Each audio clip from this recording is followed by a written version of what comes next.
संभवाय च मयोभवाय च नमः शंकराय च मयस्कराय च नमः शिवाय च शिवतराय च। ॐ त्र्यम्बकं यजामहे सुगन्धिं पुष्टिवर्धनम् उर्वारुकमिव बन्धनान् मृत्योर्मुक्ष्यमामृतात्।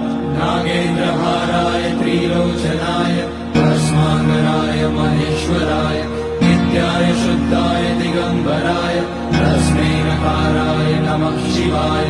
मन्दाकिनी सलिलचन्दन चर्चिताय नन्दीश्वर प्रमथनाथ महेश्वराय मन्दार पुष्य बहुपुष्य सुपूजिताय तस्मै मकाराय नमः शिवाय।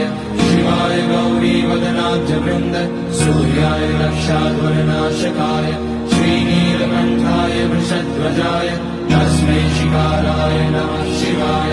वसिष्ठ कुम्भोद्भवगौतमाय मुनीन्द्रदेवार्चितशेखराय चन्द्रार्कवैश्वानरलोचनाय तस्मै वकाराय नमः शिवाय।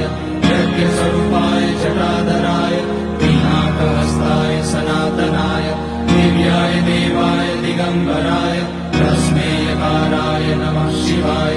पञ्चाक्षरमिदं पुण्यं यः पठेत् शिवसन्निधौ शिवलोकमवाप्नोति शिवेन सह मोदते।